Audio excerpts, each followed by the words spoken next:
பாம்பன் சுவாமிகள் காலே குணப்படுத்த முடியாதுன்னு சொன்ன பொழுது மயில் வந்து சும்மா அப்படி தடவி கொடுத்துட்டு போய் குடிச்சா இல்லையா? இன்னைக்கும் ஜிஹெச்சில் ஒரு இடத்துல அந்த அறையை ஒதுக்கி வைத்திருப்பதாக சொல்லப்படுகிறதா இல்லையா? அப்போ யோசித்து பார்க்கணும். டாக்டர் சொன்னாங்க, இனிமேல் உங்களுக்கு கால் கூடுறதுக்கு வாய்ப்பே இல்லை, நீங்கள் நடக்கிறதுக்கே வாய்ப்பு இல்லைன்னாங்க. அதிசயம் நடந்ததா? மயில் வந்து ஆடியது, மயில் வந்து அப்படி மேலே தடவி கொடுத்தது. மறுநாள் ஒரு எக்ஸ்ரே என்று சொல்லக்கூடியதை எடுத்தாங்க. பார்த்தா எப்படி அதிசயா, நேற்றை வரைக்கும் சொன்னேன் கால் கூடவே கூடாது, இனிமேல் அவ்வளவுதான், நீங்கள் கொம்பு வச்சு தான் நடக்கணும். ஆனால் இவன் அதிசயமாக நடந்தார் பாம்பன் சுவாமிகள். உங்களுக்கு தெரியும்னு நினைக்கிற அந்த கதை இருந்தாலும் இப்போ நினைவுபடுத்திக்கிறோம். எதுக்கு இந்த தெரிஞ்ச கதையை மீண்டும் மீண்டும் நினைவுபடுத்துகிறோன்னா, அந்த முருகப்பெருமானுடைய கருணை எவ்வளவு இருக்கிறது, ஆற்றல் எவ்வளவு இருக்கு, அருள் எவ்வளவு இருக்கு. ஏன்னா கலியுகத்தில் கண்கண்ட தெய்வம் முருகப்பெருமான். அந்த முருகப்பெருமானை நாம் எல்லாம் மனதார நினைத்தால், மனசால வேண்டிக்கிட்டீங்கன்னாவே போதும். ரொம்ப பெருசா இல்லை, முருகா முருகா முருகா முருகா என்ற முருகநாமத்தை சொன்னாலே போதுமானது. ஏதாவது ஒரு திருப்புகள், இப்போ கொஞ்ச நேரத்துக்கு முன்னாடி எங்கள் ஆறுமுகம் பாடிய அத்தனை அடியார் பெருமக்களுக்கு என் அன்பான வாழ்த்துக்கள். ஏன்னா சில இடத்துல நேராக வருவாங்க, அவங்க பாட்டுக்கு சாமி கும்பிடுவாங்க, அவங்க பாட்டுக்கு போயிடுவாங்க. ஆனால் ஒரு திருப்புகள் பாடுறீங்க பார்த்தீங்களா? அதாவது சில இடத்துல பேர் சொல்லுங்கன்னாவே வெக்கப்படுறாங்க, கடவுள் பேர் சொல்லுங்கன்னாவே வெக்கப்படுறாங்க. ஆனால் அந்த வெக்கம் எதுவுமே இல்லாமல், அச்சம் இல்லாமல் நம்ம வந்து இறைவனை பாடுறோம் அப்படின்ற சன்னதியில் இறைவன் முன்னாடி நான் சொன்னேன், பூமாலை சாற்றுவதை காட்டிலும் பாமாலை சாற்றுவது சிறப்புன்னு ஏற்கனவே சொல்லும் பொழுது சொல்லியிருக்கேன். பூமாலை சாற்றுவதை காட்டிலும் என்ன சாற்றணுமா? பாமாலை சாற்றணும். அப்படின்னா என்ன அர்த்தம்? இறைவனை ஒரு பாட்டாக பாடுங்க. ஒரே பாட்டு தான் தெரியுமா, திருப்பி திருப்பி பாடுங்க, தப்பு கிடையாது. நம்ம குழந்தை நம்மளை அப்பா அப்பான்னு 1000 தடவை கூப்பிட்டாலும் நமக்கு சலிப்பு வருமா? யோசிச்சு பாருங்க. அம்மா அம்மா அம்மான்னு எத்தனை முறை கூப்பிட்டாலும் நமக்கு சலிப்பு வருமா? இப்போல்லாம் அம்மா அப்பான்னு கூப்பிட்றதில்ல, அது வேறு விஷயம்னு வச்சுக்கோங்க. ஆமாம், மம்மி டாடி அப்படின்னு தான் கூப்பிடுறாங்கன்னு வச்சுக்க. அதுக்கு வேறு ஆத்தா வேற ஒரு 2 அடி அடிக்கும். இதுக்கோ உன்னை நான் 1 லட்சம் ரூபாய் கட்டி ஸ்கூலில் சேர்த்து விட்டேன், அம்மானு கூப்பிட்றியே, பக்கத்து வீட்டு பையன் பாரு எவ்வளவு அழகாக மம்மின்னு கூப்பிடுது. ஆமாம், என்னமோ எல்லாம் ஆங்கிலேயர் அங்கேருந்து நேராக பாரியிலிருந்து வந்து பிறந்தவங்க மாதிரி அழகான தமிழில் அம்மானு கூப்பிட்டு பாருங்க. இருக்கக்கூடிய ஆடு மாடுகள் கூட அம்மானு கூப்பிட்டு தான் பழக்கப்படுகிறது. நீங்கள் எந்த நாட்டுக்கு போனாலும் சரி, நம் தாய்மொழிக்கு ஈடான ஒரு மொழி உலகத்தில் வேறு எங்கும் இல்லை. அப்படிப்பட்ட ஒரு சிறப்புக்கு உரிய மொழி தாய்மொழி, தமிழ் மொழி. அதுவும் நாமெல்லாம் தமிழ்நாட்டில் பிறந்ததற்கு எவ்வளவு புண்ணியம் பண்ணியிருக்கணும் இல்லையா? ஏற்கனவே சொல்லியிருந்தாலும் மீண்டும் ரிப்பீட் பண்ணுறேன், எல்லாருக்கும் சொல்கிறேன். ஏன்னா 5 முக்தி தரக்கூடிய தலம் நம்ம நாட்டில் இருக்குது, அறுவடை வீடு நம்ம நாட்டில் இருக்குது, எத்தனை அற்புதங்கள் நம்ம நாட்டில் நடந்திருக்கு, எவ்வளவு ஆன்மீக பூமியாக இருக்குது. யோசிச்சு பாருங்க, மற்ற எந்த நாட்டுக்காவது இந்த சிறப்புகள் எல்லாம் இருக்கான்னு யோசிச்சு பாருங்க. எந்த நாட்டுக்குமே கிடையாது. கைலாயத்துக்கே போனால் கூட தென்னாடுடைய சிவனே போற்றி, என் நாட்டவருக்கும் இறைவா போற்றின்னு தான் சொல்லணுமே தவிர, அப்போ நம்ம தென்னாட்டுக்கு எவ்வளவு பெருமை, தமிழ்நாட்டுக்கு எவ்வளவு பெருமை யோசிச்சு பாருங்க. அந்த தென்னாட்டில் தான் 64 திருவிளையாடலை புரிந்தார் சிவபெருமான். யோசிச்சு பாருங்க, எவ்வளவு அற்புதங்கள் எல்லாம் நம்ம நாட்டில் நடந்திருக்கு. அதனால பிறந்தால் திருவாரூர், வாழ்ந்தால் காஞ்சிபுரம், தரிசித்தால் சிதம்பரம், இருந்த இடத்திலிருந்து நினைத்தால் திருவண்ணாமலை, இறந்தால் முக்தி தரக்கூடிய தலம் தான் காசி எம்பதி. அந்த காசிக்கு நிகரான பதி ராமேஸ்வரம் நம்ம தலத்திலேயே இருக்கு, நம்ம ஸ்டேட்லேயே இருக்கு. யோசிச்சு பாருங்க, எவ்வளவு புண்ணியவான்கள் நம்ம எல்லாம். இந்த 5 தலத்தில் ஏதாவது ஒரு தலம் கண்டிப்பாக தரிசித்திருப்போம், கண்டிப்பாக போயிருப்போம், கண்டிப்பாக அந்த திருநாமத்தை சொல்லியிருப்போம் இல்லையா? அப்போது நம்மளாம் எவ்வளவு புண்ணியம் பண்ணவர்கள். அதனால் இந்த மண்ணில் பிறந்ததற்கே நாமெல்லாம் பெருமைப்படணும். அவை பிராட்டியார் சொல்லுவது போல, அரிது அரிது மானடராய் பிறத்தல் அரிதுன்னு சொல்லுவார். அரிது அரிது தமிழ்நாட்டில் பிறப்பது அரிது. இனிமேல் நம்மெல்லாம் மாற்றிக்கலாம், அப்படி மாற்றிக்கணும் எல்லாருமே. இவ்வளவு இருக்கு விஷயங்கள். இப்போ நான் இவ்வளவு கதைகள் சொல்லிட்டு வந்தனே, இது ஏதாவது நான் வேற நாட்டில இருந்து சொன்னேனா, வேற மாநிலத்திலிருந்து சொன்னேனா? இல்லவே இல்லை, எல்லாமே நம்ம தமிழ்நாட்டில். அப்போ நம்மளாம் எவ்வளவு புண்ணியம் செய்தவர்கள் யோசிக்கணும். தடிக்கு விழுந்தா 1000 கோயில்கள் இருக்கக்கூடிய நாடு நம்ம நாடு அதனால தான் உண்மையிலேயே எவ்வளவு பெரிய கண்டம் வந்தாலும் நம்ம நாடு மட்டும் தப்பிச்சுக்கிட்டே இருக்கு எல்லாத்துலேயும், இல்லையா? கொரோனா வந்தது, எங்கெங்கேயோ சொன்னாங்க 1 கோடி போச்சு 2 கோடி போச்சுன்னாங்க. ஆனால் நம்ம நாட்டில் மட்டும் குறைவாக தான் போச்சு, இல்லையா? அதுலேயும் தப்பிச்சது எதனால் அப்படின்னா நம்ம வழிபாட்டினால் தான் தப்பிச்சோம். வீட்டில் இருந்துக்கிட்டே எவ்வளவு பேர் எவ்வளவு இறைவனை வழிபாடு பண்ணாங்க, உட்கார்ந்துக்கிட்டே எவ்வளவு பேர் இறைவனுடைய திருநாமத்தை ஜபித்தார்கள், இல்லையா? அந்த 2 வருஷம் நம்ம எல்லாம் அவ்வளவு படாத பாடுபட்டிருந்தாலும் கூட ஒருத்தருக்கு ஒருத்தர் பார்த்துக்க முடியலன்னா கூட இறைவனுடைய நாமத்தை சொல்லியே நம்ம வாழ்க்கையை ஓட்டணும்ல 2 வருஷம். யோசிச்சு பாருங்க, அப்படிப்பட்ட ஒரு சிறப்புக்கு உரிய நாடு நம் நாடு. அதனால் இந்த வேல் விருத்தம் புரியலன்னா கூட கேளுங்க, விருத்தமாகவே சில பேர் பாடி கொடுத்துருக்குறாங்க, சில பேர் வந்து இசையாக பாடி கொடுத்துருக்குறாங்க. நீங்கள் உட்கார்ந்து தமிழில் தான் இருக்குது, என்ன சேர்த்து எழுதி இருக்கிறாங்க, அவ்வளவுதான் விஷயம். கொஞ்சம் கொஞ்சமாக நம்ம பிரித்து படித்தோன்னா கண்டிப்பாக நமக்கு புரியும். புரியாத மொழி கிடையாது. புரியாத மொழியையே மம்மி டேடின்னு கேட்டுருக்கிற பொழுது புரிந்த நம்ம பேசக்கூடிய வழக்கு மொழியில் இருக்கக்கூடியதை நாம் பேச முடியாதா, பாட முடியாதா, தெரிந்து கொள்ள முடியாதா? எல்லாவற்றையும் தெரிந்து கொள்வோம். 10 பாட்டு தான், ரொம்ப பெருசாக இல்லை. அதனால் அந்த 10 பாட்டில் இன்றைய தினத்தில் 5வது பாடல் ரொம்ப அற்புதமான பாடல். பாருங்க, ஆலமாய் அவுணருக்கு. ஆலம்னா என்னது? ஆலகால விஷம். பார்க்கடலை கடைகிற பொழுது ஆலகால விஷம் தோன்றியதல்லவா? அந்த விஷத்தை யாருக்கு விஷமாக இருக்கிறாராம்? இந்த வேலும் வேலாயுதமாக இருக்கக்கூடிய முருகப்பெருமானம் அவுணருக்கு. அவுணர்னா யாரு? அசுரர்கள்னு அர்த்தம். யாரு? அசுரர்கள். எங்க சொல்றாரு பாருங்க, ஆலமாய் அவுணருக்கு அமரருக்கு அமுதமாய். இப்போ இந்த இடத்துல இந்த ஒரு வரிக்கு ஒரு கதை இருக்குது. என்னன்னா, பார்க்கடலை கடைந்தார்கள், ஆலகால விஷம் தோன்றியது. அந்த ஆலகால விஷம் தோன்றிய பொழுது மோகினி அவதாரம் எடுத்து என்ன பண்ணார்? திருமாலாக இருக்கக்கூடிய பெருமாள் ஒரு பக்கம் கடைஞ்சது என்னமோ 66,000 கோடி பேர் தலை பக்கம் நின்னாங்க, 33 கோடி பேர் வால் பக்கம் நின்னாங்க. கயிறா வச்சு வாசிகிய கயிறா வச்சு ஆதிசேஷனை கயிறா வச்சு கடைஞ்சாங்க என்னென்னமோ. அதுல இருந்து ஆலகால விஷம் தோன்றியது. கடல்ல இருந்து ஒரு ஆலம், இந்த பாம்பினிடத்திலிருந்து ஒரு ஆலம், ரெண்டும் சேர்ந்ததுனால அதுக்கு என்ன பேரு? ஆல ஆலம்னு பேரு. 2 விஷம், டபுள் அப்படின்னு சொல்லக்கூடிய இரட்டிப்பு விஷம். அந்த விஷமாக இருக்கக்கூடியது இப்போ அமுதம் அதுக்கப்புறம் தான் தோன்றுகிறது. நீங்கள் சமைப்பீங்க, அதில் ஒவ்வாத பகுதி இருந்ததுன்னா ஆட்டோமேட்டிக்காக பொங்கி வரும். அது பாலாக இருக்கலாம், குழம்பாக இருக்கலாம், சாப்பாடாக இருக்கலாம். நீங்கள் நல்லா பாருங்கள், உங்களுக்கு ஒவ்வாத பகுதி இருந்தால் அது பொங்கி வரும். ஒவ்வாதது ஏதாவது இருந்தால் பொங்கி வரும். பெண்கள் சமையல் பண்ணுறது பெரிய விஷயம் கிடையாது. அது ஏன் பொங்குகிறதுன்றது 2 காரணம். ஒன்று, உங்களுக்கு ஒவ்வாத பொருள் அதில் ஏதோ இருக்குன்னு அர்த்தம். ரொம்ப நேரம் குழம்பு கொச்சிட்டு இருந்து பொங்கிக்கிட்டே இருக்கு அப்படின்னா அதுக்கு 2 காரணம். ஒரு காரணம், ஒவ்வாத பொருள் ஏதோ அதில் உள்ளே இருக்குன்னு அர்த்தம். அப்படின்னா என்ன அர்த்தம் தெரியுமா? இந்த தலைமுடி அப்படின்னு சொல்லக்கூடியது, கேசம் என்று சொல்லக்கூடியது உள்ளே இருக்குமானா பொங்கிக்கிட்டே இருக்கும். 2வது விஷயம், உப்பு கம்மியாக இருந்தால் பொங்கிக்கிட்டே இருக்கும். இந்த சமையல் பண்ணவங்களுக்கு மட்டும்தான் அதனுடைய ஆராய்ச்சி என்னன்றது தெரியும். ஒன்றாச்சா? இன்னொன்று, நாம் சாப்பிடக்கூடாத பொருள் அதில் இருந்தால் ஆட்டோமேட்டிக்காக அது பொங்கி வடியும். இந்த பால் பொங்குறது தெரியுமா? ஏன் தெரியுமா? அதை குறைச்சி வச்சிங்கன்னா மட்டும்தான் அது ஏடு கட்டும். அந்த பால் என்று சொல்லக்கூடியதை அருந்தினால் நமக்கு ஒவ்வாமை வரும் ஆட்டோமேட்டிக்காகவே. அது அப்போனா என்ன அர்த்தம்? இந்த உடம்பு ஒத்துக்காதுன்னு அர்த்தம்.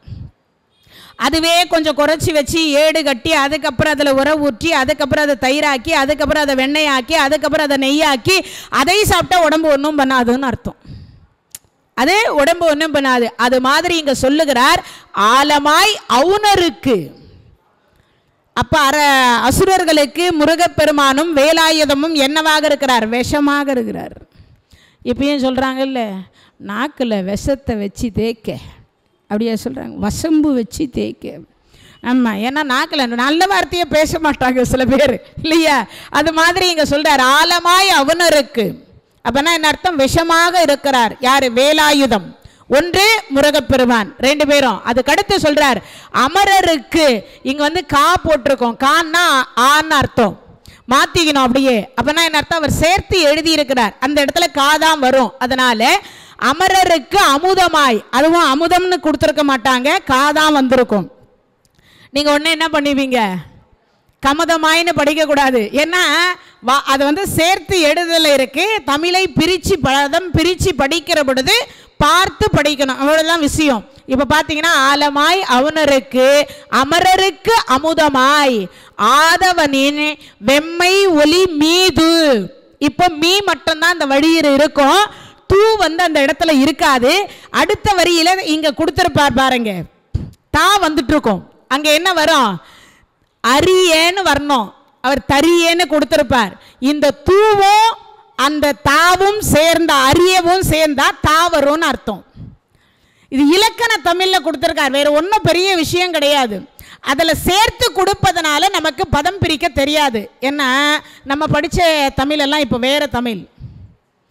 அப்போ படித்து சொல்லி கொடுத்த தமிழ் எல்லாம் இலக்கண தமிழில் சொல்லி கொடுத்தாங்க.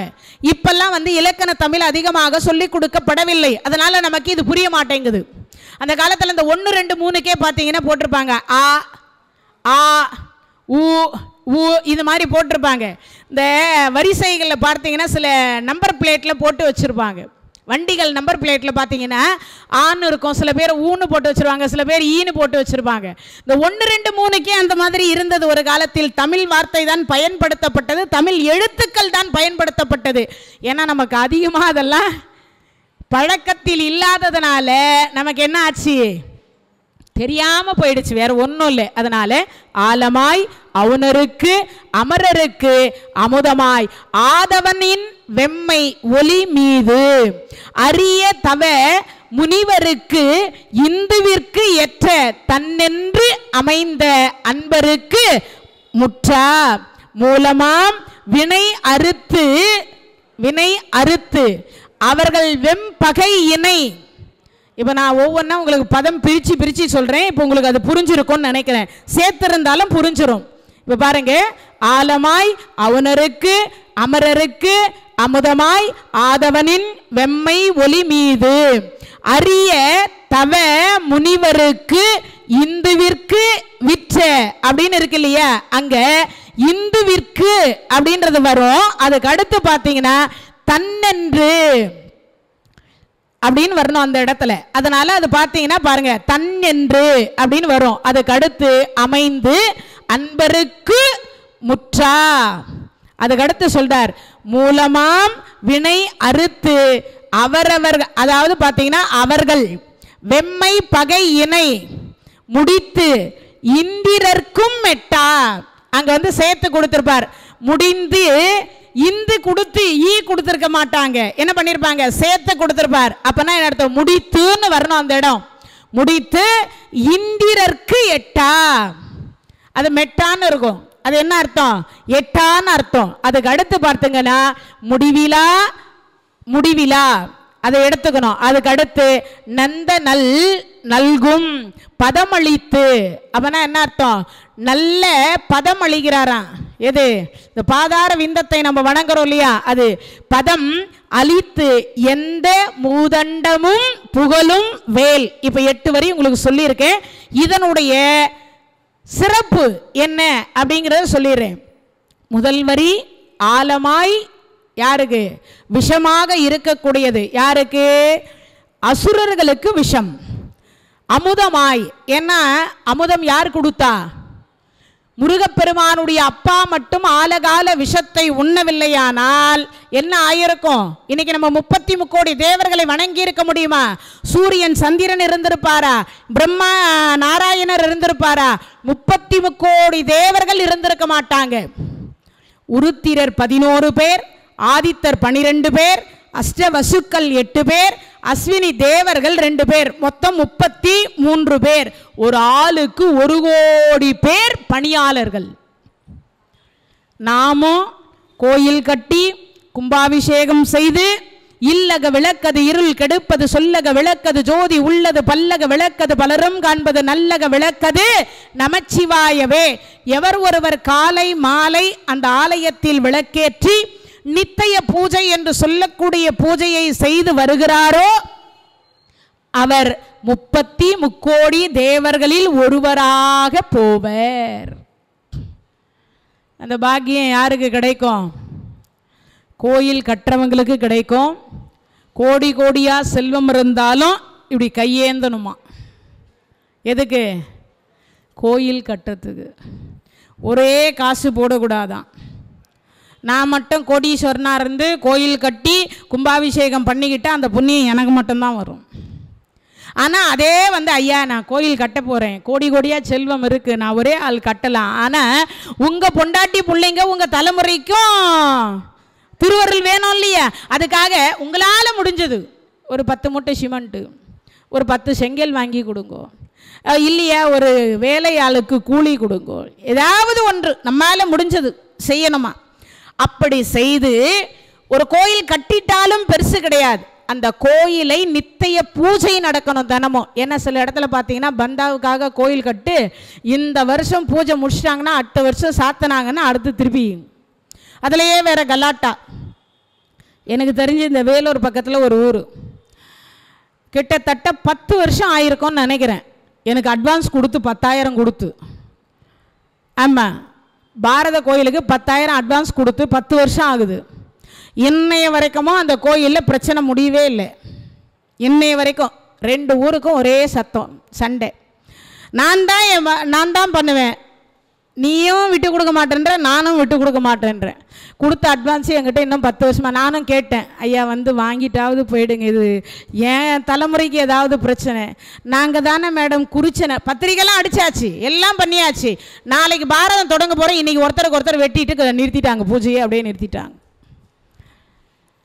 என்ன பண்ணுறது? இன்னைய வரைக்கும் அதற்கு 10 வருஷத்துக்கு முன்னாடி அவங்க சொன்னாங்க, நாங்கள் தானே நிறுத்தணும், அதனால் அந்த அட்வான்ஸை திருப்பி வாங்குற தகுதி எங்களுக்கு இல்லை, அதனால் நீங்கள் வேறு எங்கன்னா போயிருப்பீங்க இல்லையா அப்படின்னு அந்த தலைவர் சொல்லிட்டார். நான் சொன்னேன், உங்கள் ஊரில் என்னைக்கு பாரதம் வச்சாலும் என்னை கூப்பிட்டா நான் அந்த 10,000 என்றாக இருந்தாலும் கண்டிப்பாக கழித்து விடுவேன் அப்படின்னு சொல்லிட்டேன். இல்லையா நீங்கள் கழிக்கலைனாலும் அந்த 10,000 நான் உண்டியலில் போட்டு வந்துடுவேன்னு சொல்லிட்டு தான் இன்னைய வரைக்கும் போயின்னு இருக்குது. இது எதுக்காக இப்போ சொல்கிறேன்னா, சில இடங்களில் இன்றைக்கும் அந்த பிரச்சனையே. ஏன்னா தெய்வத்துக்கு செய்வதற்கு என்னங்க பேர் வேண்டி கிடக்கு? தெய்வம் கண்டிப்பாக தெரிந்து கொள்ளும். நீங்கள் கற்பூரம் ஏற்றுறீங்களா, இல்லை நீங்கள் எண்ணெய் ஊற்றி ஏற்றுறீங்களா, நெய் ஊற்றி ஏற்றுறீங்களா, இல்லை வேலை தேங்காவை உடைக்கிறீங்களா, இல்லை வெத்தலைப்பாக்கு வைக்கிறீங்களா, பழம் வைக்கிறீங்களா, நீங்கள் என்ன பண்ணாலும் அந்த இறைவனுடைய கண்ணுக்கு பார்வைக்கு அது தெரியும். தெரியாமல் இருக்கிறதுக்கு சான்ஸே கிடையாது. நம்ம ஒன்றா மனிதர்களை வேண்டுமானால் ஏமாற்றிடலாம், தெய்வத்தை என்னைக்கும் ஏமாற்ற முடியாது. அதுக்கு தான் ஒரு பழமொழி நீங்கள்லாம் சொல்லுவீங்க அடிக்கடி, என்னன்னு? அரசன் அன்று கொல்லும், தெய்வம் நின்று கொல்லும். அது நிஜம், உண்மையான விஷயம். அதனால் நம்மளாம் என்னைக்கும் ஏமாற்ற முடியாது. அதை தான் இங்கே சொல்கிறார், ஆலமாய் அவனருக்கு அமரருக்கு அமுதமாய் ஆதவனின் வெம்மை ஒளி மீது அரிய தவ முனிவருக்கு இந்துவிற் தன்னென்று அமைந்து அன்பருக்கும் முற்றார் மூலமாம் வினை அறுத்து அவர்கள் வெம்பகையினை. இப்ப சொல்றார், 33 தேவர்கள் அவர்களுடைய வெம்பகையை யார் அழித்தது? இந்த முருகப்பெருமான் தான் அழிச்சார். 1 நாளா 2 நாளாங்க? 6,48,000 ஆண்டு காலங்க சிறை வாசங்க. எவ்வளவு கழுவாத தட்டில் சாப்பாடு. சிவராத்திரி அன்னைக்கு மட்டும்தான் அந்த தட்டு கழுவப்படும், மற்ற நாள்லாம் அந்த தட்டு கழுவவே மாட்டாங்க. எறும்பு புழு பூச்சி. யோசிச்சு பாருங்க. கையில் தங்க தாமரையினால் இந்திரன் அர்ச்சனை பண்ணுவான் சிவபூஜை. அப்பேற்பட்டவன் சேத்து தாமரை கிடைக்கல, எங்க சீர்காழியில் மூங்கிலாக இருந்து தவம் பண்ணான், அந்த தாமரை கூட கிடைக்கல. யோசிச்சு பாருங்க. நம்மளாம் எவ்வளவு நம்மளாம் இன்னைக்கு எவ்வளவு சுகமாக இருக்கிறோம். அதுக்கெல்லாம் மூல காரணம் யாருன்னா முருகப்பெருமான் கையில் இருக்கக்கூடிய வேலாயுதம். தேவர்களை சிறை விடுக்கலன்னா இன்றைக்கெல்லாம் நாமெல்லாம் சூரபத்மனுடைய கொடுமையில் தான் இருந்திருப்போம் இல்லையா? அவர் சிறை விடுத்ததுனால தானே இன்றைக்கி நம்மெல்லாம் தேவர்களுடைய அனுகிரகம் கிடச்சி மாதம் 3 மழை பெஞ்சின்னு இருக்க, விவசாயம் விளைந்து கொண்டிருக்க, உணவு சாப்பிட்டு கொண்டு தானே இருக்கிறோம். அதுக்கெல்லாம் மூல காரணம் யாருன்னா அவர். இன்னொரு விஷயம், முருகா என்று அழைத்தால் முனிவருக்கு இந்துவிற்கு தன்னென்று அமைந்து அன்பருக்கு அடியார்களுக்கு முற்றா மூலமாம் வினை அறுத்து. வினை அப்படின்னு சொல்லக்கூடியது இப்போ 21 தலைமுறை சொல்றோம் இல்லையா? தாய் வழி 7, தந்தை வழி 7, என் வழியில் 7. எங்க அப்பா வழியில 7, எங்க அம்மா வழியில 7, என்னுடைய வழியில் 7, மொத்தம் 21 தலைமுறை. இந்த 21 தலைமுறையில் யாராவது தவறு செய்து பாவம் செய்திருந்தா முருகா என்று ஒரு முறை கூப்பிட்டா போதுமா? 21 தலைமுறையை அறுத்து என்ன பண்ணுவார்? வினை முழுவதும் வேரோடு அறுத்துருவாராம். அதுக்கு மூல நீங்க முன் ஜென்மத்தில் என்னவாக பிறந்தீங்கன்னு உங்களுக்கு எப்படி தெரியும்? உங்க வழி ஒன்று இருக்கே, நீங்க முன்னாடி இல்லாம எப்படி பிறந்திருப்பீங்க? பிறப்பே முன் வினை பயனால தானே பிறவியே வருகிறது. அதுக்கப்புறம் எப்படி இல்லாம இருக்கும்? தாய் வழி 7, தந்தை வழி 7, தன்னுடைய வழியில் 7. நீங்க முன் ஜென்மத்தில் என்ன பண்ணீங்கன்னு உங்களுக்கு எப்படி தெரியும்? இன்னொரு விஷயம் இருக்கு. நீங்க 7 ஜென்மம் எடுத்தால் தான் மனித ஜென்மம் எடுக்க முடியும். புல்லாய் பூண்டாய் புழுவாய் மரமாய் பல்விருகமாய் பறவையாய் பாம்பாய் கல்லாய் மனிதராய். அப்புறம் என்னது? மனிதராய் கடைசியா வருது. எப்போ வருது? இவ்வளவுலயும் இருக்கு. இதெல்லாம் நீங்க வந்து சாதாரணமா கடந்து வரணும்ன்றது கடந்ததுக்கு அப்புறமா தான் மனித பிறவியே கொடுப்பார். எடுத்த உடனே மனித பிறவி ஸ்ட்ரைட்டா வர முடியாது. மனித பிறவியில் தவறு செய்தா அதுக்கு மறுபடியும் கீழே போயிடுவோம். தேவர்களுக்கு போகணுமா நீங்க கீழே பிறவி போகணுமான்றது அது உங்க கையில தான் இருக்கு. ஏன்னா அதனால தான் அவ்வை பிராட்டி சொன்னா, அரிது அரிது மானுடராய் பிறத்தல் அரிது, அதை விட அரிது கூன் குருடு செவிடு பேடு நீங்கி பிறத்தல் அரிதுன்னு சொன்னா. உங்க வழியிலேயே 7 இருக்கு. அது ஒன்று நீங்க, இன்னொன்று உங்க பையன், இன்னொன்று உங்க பேரப்புள்ள. முன் ஜென்மத்தில் நீங்க என்ன பண்ணீங்களோ அதனுடைய கர்ம வினையை இந்த ஜென்மத்தில் நீங்க அனுபவிக்கிறதுனால தான் உங்களுக்கு அப்பா அம்மாவே வந்தாங்க. யாருக்கு மகனாக பிறக்கணும் யாருக்கு மகளாக பிறக்கணும்ன்ற முன் ஜென்மத்தில் எழுதப்பட்டது. அப்ப உங்களுக்கு ஜென்மம் இல்லாம நீங்க எப்படி இருப்பீங்க? உங்க வழியில 7. அது பாவம் பண்ணவங்களா இருக்கலாம், அது புண்ணியம் பண்ணவங்களாக இருக்கலாம். எந்த வழியிலையோ ஒரு வகையில் மனித பிறவி எடுப்பது சாதாரண விஷயம் கிடையாது. அப்படியே பாயிண்ட் டு பாயிண்ட் மாதிரி நேராக ஸ்ட்ரெயிட்டாக வர முடியாது. கிட்டத்தட்ட படிப்படியாக வந்தால்தான் வர முடியும். அதுக்கு தான் சொல்றது, அரிய ஒரு பிறவி, இந்த பிறவியிலையும் பாவத்தை சேர்த்து வச்சுக்காதீங்க, புண்ணியத்தை செய்யுங்கன்றது இந்த பிறவிலையும். அதனால 21 தலைமுறை இருக்கான். தாய் வழி 7, தந்தை வழி 7, தன்னுடைய வழியில் 7. இந்த 21 தலைமுறை பாவம் போகணும், புண்ணியம் சேரணும். அப்படி அந்த 21 தலைமுறை அப்படின்னு சொல்லக்கூடியதை ஒரு முறை முருகா என்று வேலாயுதா என்று அழைத்தால் முருகப்பெருமான் அறுத்துருவாராம். இன்னொரு விஷயம் இருக்கு. நீங்க உடனே கேட்பீங்க, நான் ஒரு நாளைக்கு ஒரு 108 முறையாவது முருகா முருகா முருகா முருகான்னு சொல்லிட்டு தானே தூங்குறேன், இன்னும் என் வினையை அவர் அறுக்காமையே இருக்காரே. கேட்போமா இல்லையா? எல்லாருக்கும் அந்த மனசுல வருது, உங்களுக்கு மட்டும் இல்லை, எனக்கும் தான். அப்போ வருகிற பொழுது என்னன்னா, நம் கர்ம வினை அவ்வளவு இருக்குன்னு அர்த்தம், இன்னும் தீரலன்னு அர்த்தம். ஏங்க நாம் ஏற்கனவே பேங்க்கில் போட்டு வச்சாதானங்க எடுத்து செலவு பண்ண முடியும். போடாமையே செலவு செய்யணும்னு ஆசைப்பட்டால் எப்படிங்க செலவு பண்ண முடியும்? இப்போ தான் சேமிப்பே ஆரம்பிச்சிருக்கிறோம். 108 முறை ஒரு நாளைக்கு சொல்லிட்ட உடனே கர்மா தீந்துருமான்னா, வள்ளலார் சுவாமிகள் சொன்னாரா மனுமுறை கண்ட வாசகத்தில், ஒரு நாளைக்கு எவ்வளவு பாவம் பண்ணுகிறோம் சொல்லியிருக்காரா? சொன்னா இல்லையா? நல்லோர் மனதை நடுங்க செய்தேனோ, நற்றாற்றில் கையை நழுவ விட்டேனோ, வலிய வழக்கிட்டு மானம் கெடுத்தேனோ, வரவு போக்களியா வழியடைத்தேனோ, தானம் கொடுப்போரை தடுத்து நின்றேனோ, தர்மம் பாராது தண்டனை செய்தேனோ, கலந்த சிநேகிதருக்கு கலகம் செய்தேனோ, மனமொத்த நட்புக்கு வஞ்சகம் செய்தேனோ, மண்ணோரம் பேசி வாழ்வழித்தேனோ, குடிவரி உயர்த்தி கொள்ளை கொண்டேனோ, குடிக்கின்ற நீருள்ள குளத்தை துர்த்தேனோ, ஏழைகள் வயிறு எரிய செய்தேனோ, இறப்போருக்கு பிச்சை இல்லை என்றேனோ, எவ்வளவு சொல்லியிருக்கார். அதுக்கப்புறம் பசித்தோர் முகத்தை பாராதிருந்தேனோ, பகை கொண்டு அயலார் பயிரை அழித்தேனோ, கோல் சொல்லி குடும்பம் கலைத்தேனோ, கணவன் வழி நிற்போரை கற்பழித்தேனோ, கர்ப்பத்தை அழித்து கழித்திருந்தேனோ, கண்ணியை அழித்து கழித்திருந்தேனோ, குருவை வணங்க கூசி நின்றேனோ, குருவின் காணிக்கை கொடுக்க மறந்தேனோ, பட்சியை குண்டில் பதைக்க அடைத்தேனோ, கல்லும் நெல்லும் கலர்ந்து விற்றேனோ, கன்றுக்கு பால் ஊட்டாது கட்டி வைத்தேனோ, கல்லும் நெல்லும் கலந்து விற்றேனோ, கன்றுக்கு பால் ஊட்டாது கட்டி வைத்தேனோ, தந்தை தாய் மொழியை தள்ளி நடந்தேனோ, பெரியோர் பாட்டில் பிழை சொன்னேனோ, கடைசியா சொல்லுவார், தெய்வத்தை இகழ்ந்து செரு கடைந்தேனோ பார். யோசிங்க. அன்றாடம் பண்ற பாவங்க இவ்வளவும் யோசிக்கணும் இல்லையே. அன்றாடம் பண்ற பாவம் இவ்வளவு இருக்கு. இவ்வளவு பாவத்தை நம்ம பண்ணிட்டு தானே இருக்கிறோம்.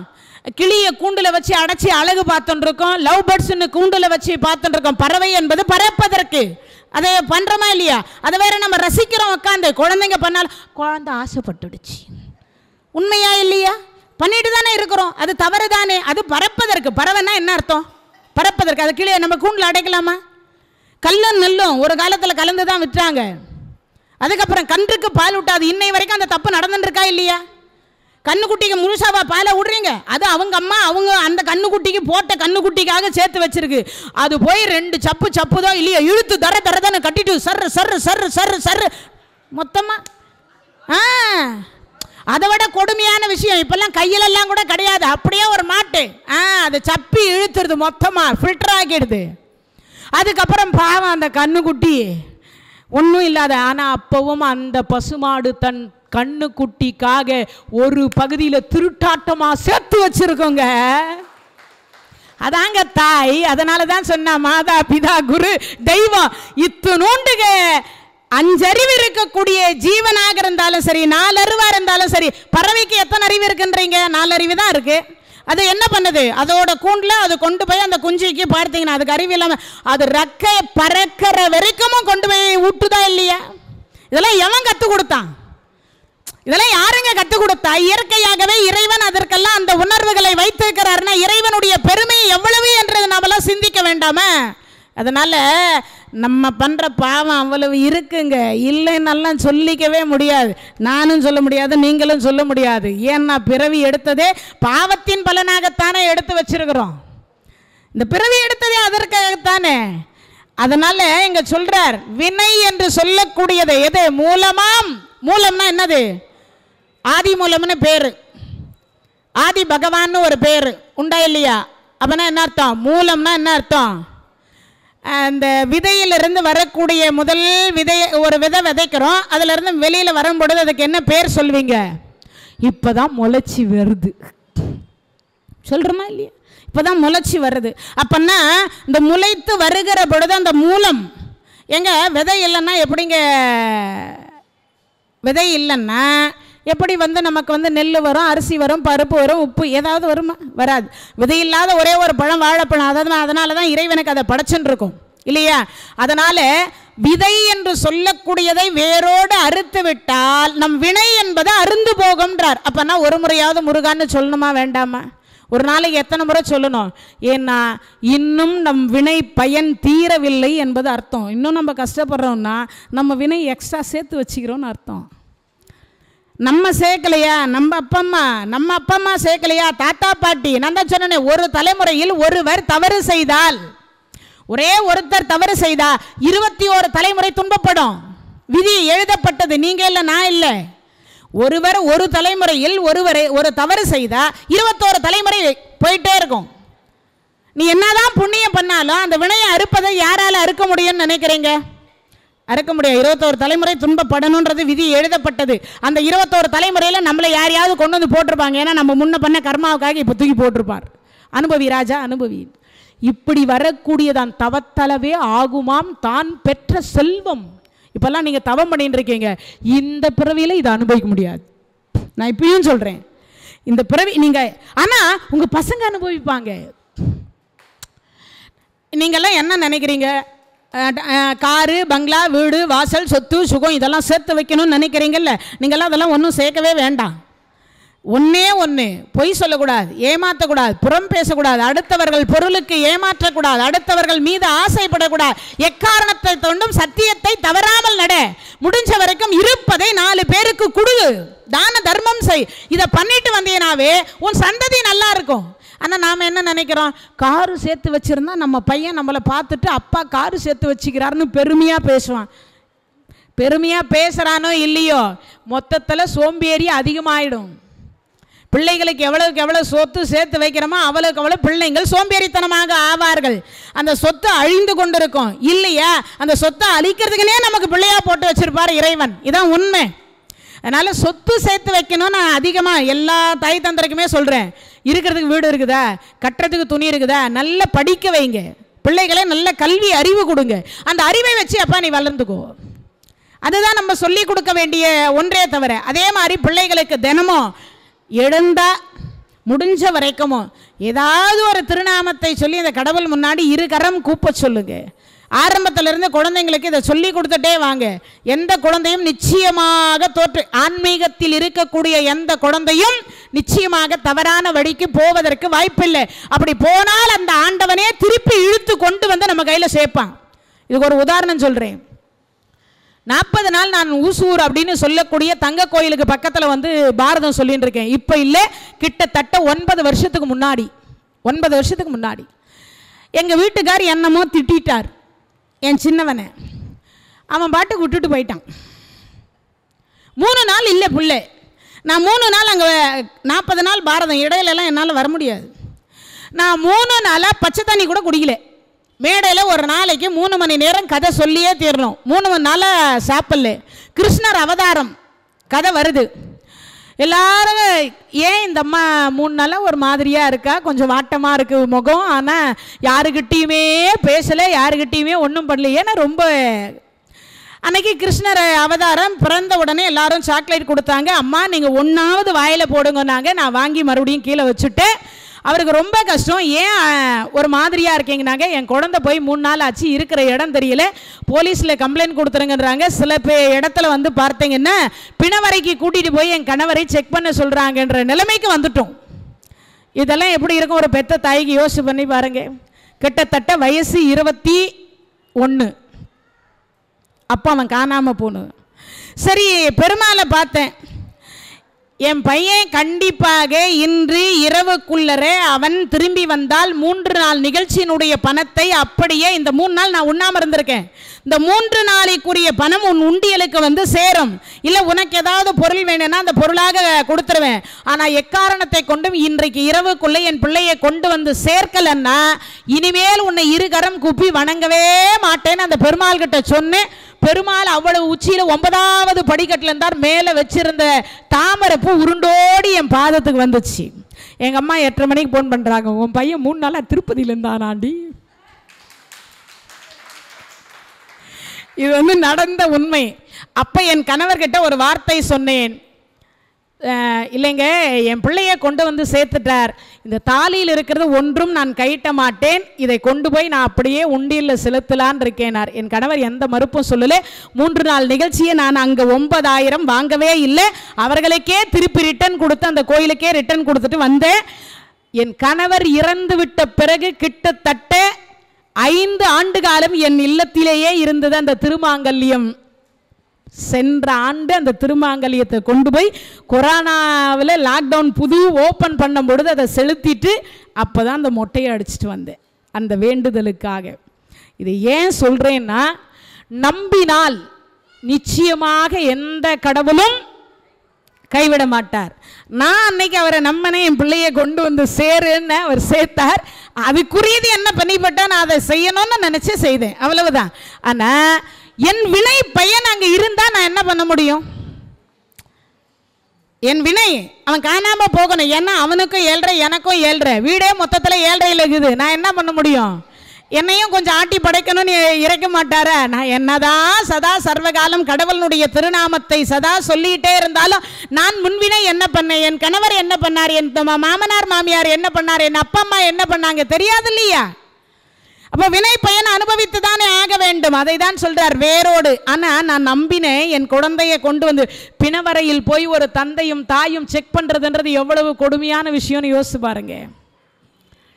பிணவரையில் போய் ஒரு இத்தனை வயசு பையன் செக் பண்ணுறதுன்றது வந்து எவ்வளவு வேதனைக்குரிய விஷயம்னு அது போனவங்களுக்கு மட்டும்தான், அந்த இடத்துக்கு போனவங்களுக்கு தான் அதனுடைய என்னன்றது தெரியும் இல்லையா? அந்த வேதனை என்னன்றது, வலி என்னன்றது அப்படி தான் தெரியும். அதனால் திருப்பி கொண்டு வந்து என் கணவர் எங்கள் கையில் அந்த குழந்தையை கொடுத்தார். அப்போ நான் சொன்னேன், அப்போனா என்ன அர்த்தம்? வினை என்பது இருக்கிறது, இல்லைன்னெல்லாம் யாருக்கும் வினை இல்லை என்பதெல்லாம் சொல்லவே முடியாது. நான் தான் வென்று விட்டேன் என்றாலும் பாடையிலும் பழுது இருக்கின்றது என்று பழமொழி உண்டு. பாடையிலும் பழுது இருக்கா இல்லையா? உண்டா இல்லையா? பானையை உடைக்கிறோமா இல்லையா? அந்த பாடையை முழுசாக தூக்கிட்டா வீட்டுக்கு வரோம், மொத்தமாக உடைச்சி கூலகுலமாக போடுறோமா இல்லையா? பாடையிலும் பழுதுண்டு இல்லைன்னெல்லாம் சொல்ல முடியாது. எத்தனை கோடி சேர்த்து வைத்திருந்தாலும் நம் மீது போடுவது 1 கோடி தான். எத்தனை கோடி சேர்த்து வச்சிருந்தாலும் நம்ம மேலே கடைசியாக போட போகிறது ஒன்று பிறந்த கோடி இல்லைன்னா புகுந்த கோடி. அவ்வளவுதான் விஷயம், வேற ஒன்றும் பெருசாலாம் இல்லை. அதனால் இங்கு சொல்றார், மூலமாய் வினை அறுத்து அவர்கள் வெம்பகையினை முடித்து இந்திரர்க்கும் எட்டா முடிவிலா நந்த நல்கும். அதாவது பார்த்தீங்கன்னா அந்த நல்கும் என்னது பதம், எந்த பதம்? முருகப்பெருமானுடைய பாதார விந்தத்தை. அப்பனா என்ன அர்த்தம்? முருகான்னு சொல்லுங்க. பதம் அழித்து எந்த மூதண்டமும் புகழும் வேல். 3 உலகம் புகழுதான். யாரு? இந்த 33 தேவர்கள் சிறை விடுத்ததுனாலே தேவ உலகம் புகழ்கிறது, மனித உலகம் புகழ்கிறது, கந்தலோகம் புகழ்கிறது, சக்தி லோகம் புகழ்கிறது, கைலாயம் புகழ்கிறது. எல்லா உலகமும் என்ன சொல்லுதா? முருகா முருகா முருகா முருகா என்று முருகனையே நாடுகிறது. ஏன்னா அவர் கையில் வேலாயுதம் இருப்பதனால, தோல்வி இல்லை என்பதனால சொல்லப்படுகிறது. தோல்வியே வராத ஒரு ஆயுதம் எது? வேலாயுதம். ஏலமா யானையின் கோடந்த சொரிமுத்து. அதாவது பார்த்தீங்கன்னா கோடை அங்கே பார்த்தீங்கன்னா சொல்லியிருப்பாங்க பாருங்க, ஏலமாய் யானையின் கோடதை சொரிமுத்து. இந்த தந்தத்தை வந்து பார்த்தீங்கன்னா முத்துக்கள் இருக்கான். என்னைக்கும் யானை தந்தத்திற்கு மதிப்பு இல்லைன்னு சொல்கிறாங்களா இல்லையா? அது யானை யாருக்காவது தெரியுமா? அந்த தந்தத்துக்கு உள்ளர அற்புதமான சொறி முத்து இருக்கிறதாம். அந்த முத்து வந்து வேற எந்தலையும் கிடைக்காது, யானையினுடைய தந்தத்தில் மட்டும்தான் அந்த முத்து கிடைக்கும். அதனால அந்த முத்து மின் பனைகளும், அது சொல்றார் மின் பனைகளும், அதுக்கு அடுத்து சொல்றார் எழும் முத்தும். என்ன சொல்றார்? எழும் அப்படின்னு சொல்லக்கூடிய முத்தும். இனி வாடை மான்மதம் அகிலோடு சந்தனம். இந்த முருகப்பெருமானுக்கு என்னன்னு கேட்டால் தேவலோகத்தில் இருக்கக்கூடிய மலர்கள் இருக்கு பாருங்க, நறு மனம் மிக்க மலர்கள். நம்ம நினைக்கிற மாதிரிலாம் என்னென்ன மலர்கள் இருக்கு அப்படின்னு கேட்டிங்கன்னா, வாசனை என்று சொல்லக்கூடியதில் கஸ்தூரி, அகில், சந்தனம், லவங்கம் இது போன்ற கமகமன்னு வாசனை இருக்குமா. அந்த முத்துக்கள் எல்லாம் இருக்கக்கூடிய தந்தம். அகிலோடு சந்தனம் லவங்க நவமாறும் தல மாமரம் முதற் பொருள் படைத்திடும் எயினர் தருவ நிலை அப்படின்னு சொல்லக்கூடிய என்ன நிலையில் இருக்காங்களா? அருவ நிதை மகிழ் நன் அயன் தனி நடம் புரியும் சமர முருகன் அருமுகன் குகன் சரவண குமரன் வேலே. அப்படின்னா இந்த யானையில் இருக்கக்கூடிய தந்தத்தில் சொறி முத்துக்கள் இருக்கான். இனிய மூங்கில் என்று சொல்லக்கூடிய காம்புகளும் உமிழும் முத்துக்கள் இருக்கான், அதுலேயும் முத்துக்கள் இருக்கான். இனிய வாசம் மிகுந்த கஸ்தூரி, அகில், சந்தனம், லவங்கம், தேன் என்று சொல்லக்கூடிய இனிதும் இருக்கான். பனை மா இது வந்து குறவர்களுக்கு ரொம்ப முக்கியம். மாமரத்தை தெய்வமாக வழிபாடு செய்வாங்க. யார் அவங்க? குறவர்கள் அப்படின்னு சொல்லக்கூடியவர்கள் மாமரத்தை தெய்வமாக வழிபாடு செய்வாங்க. அப்படிப்பட்டவர்களுடைய சொத்தாக கொண்ட வேடர் குல பெண் வள்ளியை மகிழ்ச்சியுடன் மணந்த மணவாளன் போர்க்களத்தில் நடனம் புரியும் முருகன். யார் நடனம் புரிகிறாரா? முருகப்பெருமான் தன் கால் சதங்கை அப்படின்னு சொல்லக்கூடியதில், சதங்கை அப்படின்னு சொல்லக்கூடியதை வைத்து கொண்டு சின்ன தண்டை அப்படின்னு சொல்லக்கூடியதை அணிந்து கொண்டு அதில் நடனம் ஆடுவாராம். யாரு? போர்க்களத்தில் எல்லாரும் சண்டை போட்டா சண்டையும் போட்டுக்கொண்டே நடனமும் ஆடுவாராம் முருகப்பெருமான். அப்படிப்பட்ட முருகப்பெருமானுடைய கையில் இருக்கக்கூடிய முருகன், அருமுகன், குகன், சரவணன், குமரனின் வேல். முருகன் அப்படின்னு சொல்லக்கூடிய முருகப்பெருமானுடைய வேல் என்று சொல்லக்கூடியது அந்த வேல். அதனால அந்த வேலை வணங்கினால் 21 தலைமுறை செய்த பாவங்கள் விலகி வர இருக்கக்கூடிய நம்ம சந்ததிகள் எல்லோரும் 21 தலைமுறை ரிஜிஸ்டர் பண்ணி கொடுப்பாராம் முருகப்பெருமான். நலமாக இருக்கணும்னு. இன்னொன்று, முருகப்பெருமானுக்கு இந்த கஸ்தூரி கோரோஜனம் அப்படின்னு சொல்லுவோம் இல்லையா, அதெல்லாம் ரொம்ப பிடித்தமான ஒரு பொருள். நான் ஏற்கனவே கூட சொல்லியிருப்பேன். திருச்செந்தூர் தலத்தில் 2லிருந்து ஒரு 3 மணி வரைக்கும் சத்ரு சம்ஹார பதிகத்தை படித்து அங்கே வியாழக்கிழமை அன்றைய தினத்தில் அந்த மார்பகத்திலும் நெற்றியிலும் புணுகு என்று சொல்லக்கூடியதை சாத்தி வழிபாடு செய்து அதை கொண்டு கொஞ்சமாக அந்த நோய்வாய்ப்பட்டவர்களுக்கு கொடுத்தால் தீராத நோயும் தீரும். அவ்வளவு சிறப்புக்குரியது. ஏற்கனவே உங்களுக்கு சொல்லியிருக்கேன். இருந்தாலும் இங்க சொல்லுகிற பொழுது 5வது பாடலில் சொல்றார், இந்த யானை தந்தத்தில் சொரிமுத்து என்று சொல்லக்கூடிய முத்துக்கள் அதிகமாக இருக்கும். மூங்கில் என்று சொல்லக்கூடிய கம்பிகளில் உழுகக்கூடிய, அதாவது உமிழும் முத்துக்கள் அதிகமாக இருக்கும். இனிய வாசனை மிகுந்த கஸ்தூரி, அகில், சந்தனம், லவங்கம் என்று சொல்லக்கூடியதோ தேன் என்று சொல்லக்கூடியதும் விளையக்கூடிய நாடு என்பது இந்த வேடர் குலத்து பெண்களுக்கே, வேடர் குலத்துக்கு இதுதான் சொந்தம். தேன் சொந்தமா, லவங்கம் அவங்களுக்கே சொந்தமானது. அதுக்கப்புறம் பார்த்தீங்கன்னா நமக்கு கஸ்தூரி, அகில், சந்தனம் இது அவங்களுக்கே சொந்தமானது. அந்த இதெல்லாம் சொந்தமாக இருக்கக்கூடிய பிராட்டியார் யாருன்னு கேட்டால் வள்ளியம் பிராட்டி. அந்த பிராட்டியார தெய்வ யானையை மனம் மகிழ்ந்து இந்திரன் கொடுத்தார்.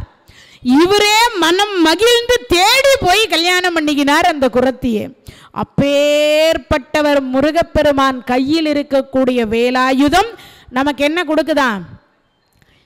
நமக்கு ஆரம்பத்திலிருந்து முடிவு வரைக்கும் இருக்கக்கூடிய தலைமுறையில் செய்த கர்ம வினைகளை வேரோடு அறுத்து, அதனால தான் விநாயகனே வெவ்வினையை வேறறுக்க வல்லான், விநாயகனே வேட்கை தணிவிப்பான், விநாயகனே விண்ணிற்கும் மண்ணிற்கும் நாதனமாம் தன்மையினால் கண்ணீர் பனிமின் கனிந்து.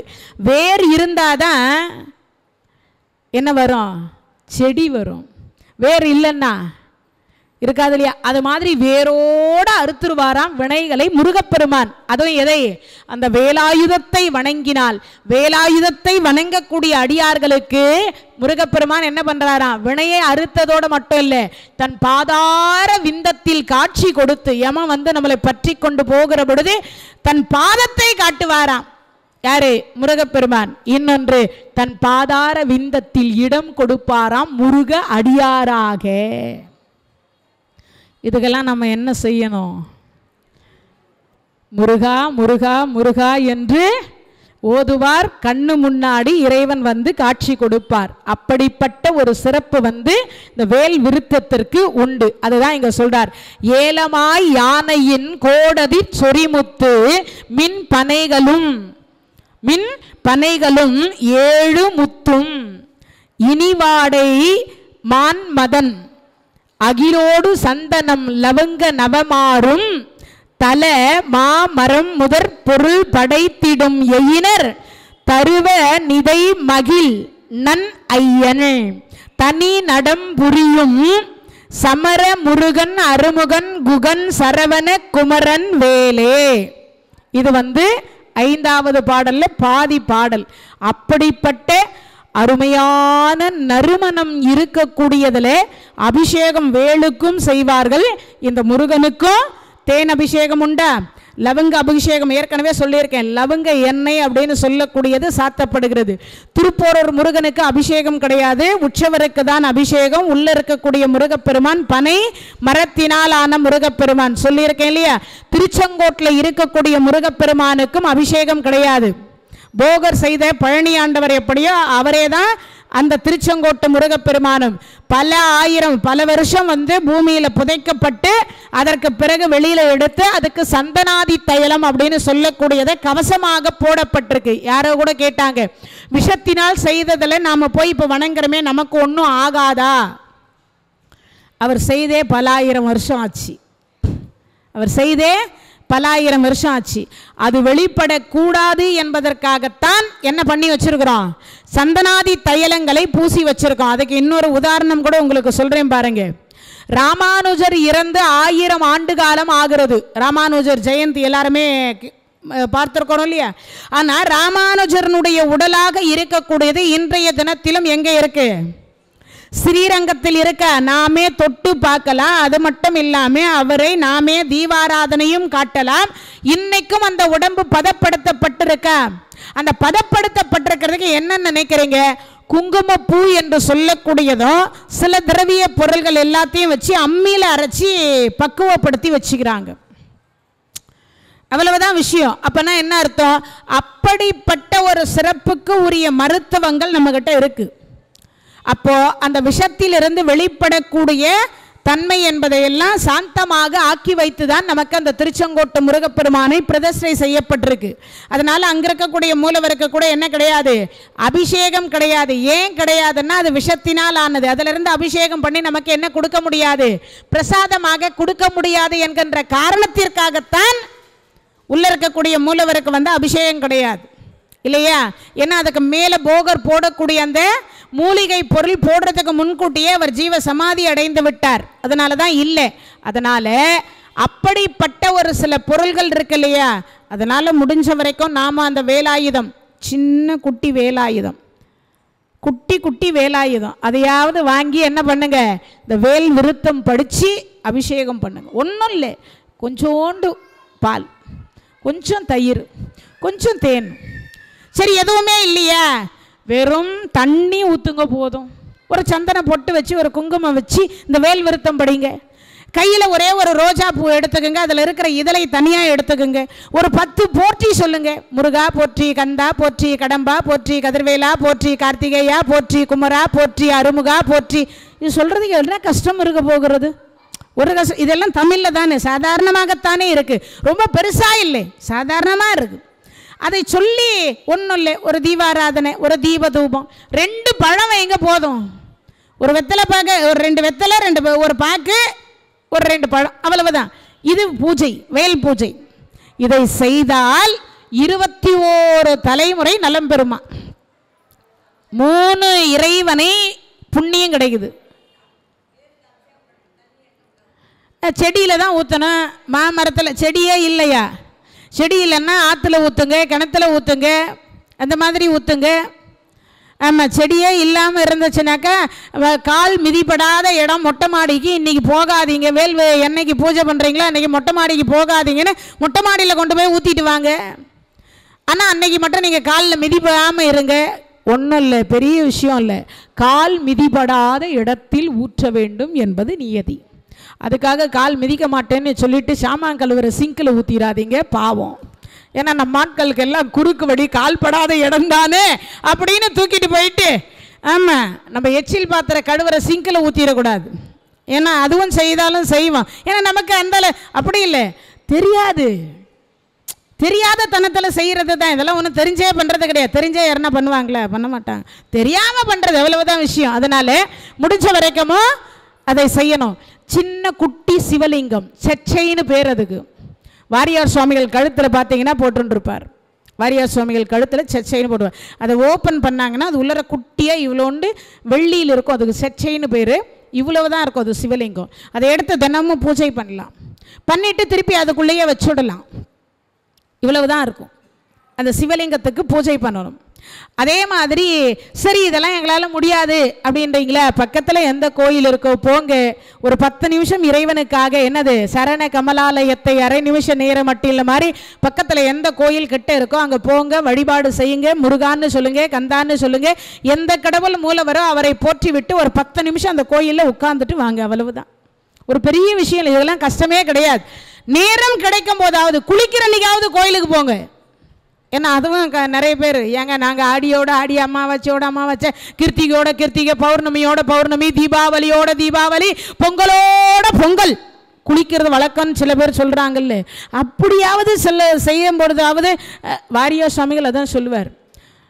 மற்ற மதத்தில் 5 வேளை தொழுகணும், ஞாயிற்றுக்கிழமை ஆனால் பைபிள் தூக்கணும், உண்டா இல்லையா? ஆனால் நம்ம கோயிலில் நீங்கள் இன்றைக்கி போங்கன்னு எங்கேயாவது கட்டாயப்படுத்தப்பட்டிருக்கா? யோசிச்சு பாருங்க. கட்டாயமே கிடையாது. யாரையாவது நீங்கள் கோயிலுக்கு வந்தால்தான் கட்டாயம் உண்டா? எந்த இதுலேயும் கிடையாது. நீ வந்தால் நல்லா இருக்க போகிற, வரலன்னா அது ஓன் சௌகரியம் இல்லையா? அதுதான் அங்கே சொல்லப்படுகிறது. அப்போ பறந்து விரிந்திருக்கக்கூடிய ஒன்று, போனால் நம்ம நலம் பெறலாம், அவ்வளவுதான். போனால் நலம் பெறலாம். அப்போ அதை வணங்குறத விட நமக்கு வேற என்ன வேலை இருக்க போகுது? அதை செய்யுங்கன்றதான் இந்த இடத்துல சொல்கிறேன். அடுத்து இந்த 5 நமக்கு பார்க்க முடிஞ்சிருக்கு. அடுத்த முறை இதே வேல் விருத்தம் மீண்டும் தொடரும். அதே மாதிரி மயில் விருத்தம் மற்றும் சத்ரு சம்ஹார பதிகத்தை எல்லாம் கண்டிப்பாக முருகன் திருவருள் இருக்குமே. ஆனால் அடுத்த விடையாற்றி உற்சவத்தில் இதெல்லாம் என்ன, காரணீஸ்வரர் கோயிலையே இன்னும் 51 சக்தி பீடத்தை முடிக்க முடியாமையே இருக்குது. அதே மாதிரி இங்கேயும் தொடருதுன்னு வச்சுப்போம். எப்பப்போ முடிக்கணும்னு அவன் என்ன எழுதி வச்சுக்கிறானே அதுதானே நடக்கும். நம்ம கையில் என்ன இருக்குது? அதனால வடபழனியில் இருக்கக்கூடிய முருகப்பெருமான் அவர் முதல்ல யார், அதை கட்டினவர் யார் அப்படின்றத நம்ம தெரிஞ்சுக்கணும் இல்லை, யாரால் வந்தது அப்படிங்கிறத தெரிஞ்சுக்கோங்க. அதே என்ன அருகாமையில் இருக்குது, முடிஞ்சா இப்போ கும்பாபிஷேகம் முடிஞ்சிருக்கு, முடிஞ்சா போய் நமக்கு எல்லாம் வந்து தரிசனம் பண்ணலாம். அதனால் இந்த தரிசனம் பண்ணுறது ரொம்ப சிறப்பு. உடனே கேட்டுறாதீங்க அந்த வடபழனி முருகனும் தான் அந்த பழனி முருகனானெல்லாம் கேட்கக்கூடாது. பழனியாண்டவரை கொண்டு வந்து அங்கே படமாக வச்சு வழிபாடு பண்ணிட்டு இருந்தார். அவர் பேர் வந்து அன்னசுவாமி தம்பிரான்னு பேர். அன்னசுவாமி தம்பிரான் அவர் தான் முதல் கோயிலை உருவாக்க காரணமாக இருந்தவர். பழனியிலிருந்து ஒரு படம் வாங்கிட்டு வந்தார். அவர் ஒன்றும் பெருசாலாம் இல்லை, படம் வாங்கிட்டு வந்திருந்தார். அந்த படத்தை வச்சு பூஜை பண்ணிகிட்டே இருந்தார். திடீர்னு அவருக்கு ஒரு ஞானம் வந்து அங்கே குறி சொல்ல ஆரம்பித்தார். அப்படி குறி சொல்ல ஆரம்பித்ததுக்கு அப்புறம் பூஜை பண்ணிட்டு இருந்தார். அதில் வந்து அவருக்கு நோய் வந்துட்டுது. நோய் வந்த உடனே என்ன சொன்னார், ஒரு முனிவர் வேடமிட்டு முருகனே வந்ததாக சொல்கிறாங்க. ஒரு முனிவர் வேஷமிட்டு வந்து திருத்தணியில் இருக்கக்கூடிய முருகப்பெருமானை போய் நீ இந்த சாமியை வழிபாடு பண்ணிட்டு வா, உன்னுடைய குறை தீரும் நோய் தீரும்னு சொன்னார். இவர் இங்கிருந்து நேராக போனார். அந்த முருகனை பார்த்தவருக்கு அவருக்கு என்ன தோணிட்டுன்னு தெரில, நாக்க வெட்டி அந்த பலிபீடத்தாண்ட வச்சுட்டு வந்துட்டார். என்ன வடபழனி எப்படி உருவாச்சுன்னு நமக்கு தெரியாமல் தானே இன்னும் இருந்துட்டுருக்குறோம். ஏன்னா அதெல்லாம் தெரிஞ்சு வச்சுக்கணும். ஏன்னா நம்ம பக்கத்திலேயே இருக்கக்கூடிய தலத்தினுடைய பெருமையை நமக்கு தெரியலன்னா நாமெல்லாம் என்ன பிரயோஜனம் இல்லையா? அதனால் சொல்கிறேன். அப்போது அந்த அன்னசுவாமி தம்பிரான் என்று சொல்லக்கூடியவர் அதை செய்தார். அதுக்கப்புறம் பார்த்தீங்கன்னா அவர் சொல்லக்கூடியது ஊமை பாஷையிலேயே பேசுவார். நோய் தீர்ந்தது. அந்த பலிபீடத்தில் அறுத்து தன்னுடைய நாக்கை போட்டுட்டார். அதுக்கப்புறம் வடபழனிக்கு திரும்பி வந்துட்டார். வந்து மறுபடியும் உட்கார்ந்து அவர் பாட்டுக்கு தியானத்தில் உட்கார்ந்துருந்தார். அவருக்கு விதி முடிய போகிறது, வயசாயிடுச்சு, விதி முடிய போகிறதுன்னு தெரியும். அப்போதான் என்ன பண்ணாரா, ரத்தனசுவாமி தம்பிரான் அப்படின்னு சொல்லக்கூடியவர் இடத்துல இந்த முருகனை இனிமே நீ பூஜை பண்ணுன்னு ஒப்படைச்சிட்டார். ஒப்படைச்சிட்டு அவர் ஜீவசமாதி அடைஞ்சிட்டு அவர் இறைவன் பால் சேர்ந்துட்டார். அந்த ரத்ன சபாபதி என்று சொல்லக்கூடியவர் என்ன பண்ணார்னா இறைவனை போய் தரிசனம் பண்ணுறார். பூஜை பண்ணிக்கிட்டே இருக்கார். பூஜை பண்ணிக்கிட்டே இருக்கிறவர் அவருக்கு தோணுச்சு, குருநாதரே நாக்கு அறுத்து போட்டாரே, நாம ஏன் அறுத்து போடக்கூடாதுன்னு அவரும் அறுத்துட்டார். ஏன்னா நீங்கள்லாம் நினைக்கிற மாதிரியெல்லாம் சாதாரணமான அடியார்கள் கிடையாது. சாதாரணமான அடியார்கள் கிடையாது. அவரும் நாக்கு அறுத்துட்டார். அடுத்து என்ன, அதுக்கு அடுத்து தான் இவங்களுக்கு அவருக்கு நாக்கு அறுத்ததுக்கு அப்புறமா தான் தெரிஞ்சது அன்னசுவாமி தம்பிரானுடைய சீடர் இவர் அப்படின்றது அதுக்கப்புறம் தான் தெரிஞ்சது. அது வரைக்கும் யாருக்குமே தெரியாது இவர் அன்னசுவாமி தம்பிரானுடைய சீடர் என்பது. இவர் நாக்கறுத்து போட்டதுக்கு அப்புறமா தான் தெரிஞ்சது, ஆஹா இவர் அவருடைய சீடர், இவர் கையில் இதை ஒப்படைச்சிட்டு போயிருக்கார் அப்படின்னு சொல்லிட்டு. அதற்கு பிறகு அது இந்த ரத்னசுவாமி தம்பிரான் அப்படின்னு சொல்லக்கூடியவர் முதல்ல என்ன பண்ணாரா, கொஞ்சம் கொஞ்சமாக செங்கல் சுண்ணாம்பு அதில் தான் கருவறை கட்டப்பட்டது வடபழனி கோயில். அப்படி கட்டிட்டதுக்கு அப்புறம் பாக்யலிங்கம் தம்பிரான் என்று சொல்லக்கூடியவர் அதுக்கப்புறம் வந்தார். அவர் வந்ததுக்கு அப்புறமாகத்தான் அவரும் அந்த பழனி ஆண்டவருக்கு போய் வணங்கி சுத்திட்டு அவருக்கு சீடராக இருந்து தொண்டு செய்துக்கிட்டே பூஜைகள் பண்ணிக்கிட்டே வந்தவருக்கு ஒரு நாள் திடீர்னு என்ன தோணுச்சோ தெரியல, அவரும் என்ன பண்ணிட்டாரா, நாக்கை அறுத்து போட்டார். எத்தனை பேர் அறுத்துருக்குறாங்க? 3 பேர் அறுத்துக்கிறாங்களா? அறுத்து எங்கே போய் போடுவாங்க? காணிக்கையாகத்தான் கொடுப்பாங்க. நான் முதலே என்ன சொன்னேன், திருத்தணியில் இருக்கக்கூடிய பலிபீடத்தில் அன்னசுவாமி தம்பிரான் நாக்கை அறுத்து போட்டார். அந்த பலிபீடத்தை மேலே போட்டுட்டு வந்துட்டார். ஆச்சா ஒன்று. அதுக்கப்புறமாகத்தான் யார், ரத்தனசுவாமி தம்பிரான் அப்படின்னு சொல்லக்கூடியவர் வடபழனி முருகன் கோயிலில் இவர்கிட்ட ஒப்படைத்ததுக்கு அப்புறம் குருவுக்கே நாக்கிலேயே நமக்கு எதற்குன்னு குரு காணிக்கை போல இறைவனுக்கு அவரே அறுத்து போட்டுவிட்டார். அதற்கு பிறகு வந்தவர் தான் பாக்யலிங்கம் அப்படின்னு சொல்லக்கூடிய அவரும் தன் நாக்கை என்ன பண்ணார்? வடபழனி கோயிலில் அறுத்து போட்டுட்டு அவர்களால தான் பிரசித்தி அடைந்தது. யார்? இந்த பாக்யலிங்கம் என்று சொல்லக்கூடிய தம்பிரான், பாக்யலிங்க தம்பிரான், அவரால் தான் வடபழனி கோயில் பெரிதாக ஆனது. அப்படி சிறுக சிறுக சிறுக கொடுத்து மக்கள் கொடுத்த பணத்தில் இவர்கள் மூவரும் சேர்ந்து கட்டப்பட்ட தலம்தான் வடபழனி முருகப்பெருமான். இவங்க 3 பேருக்குமே சமாதி உண்டு.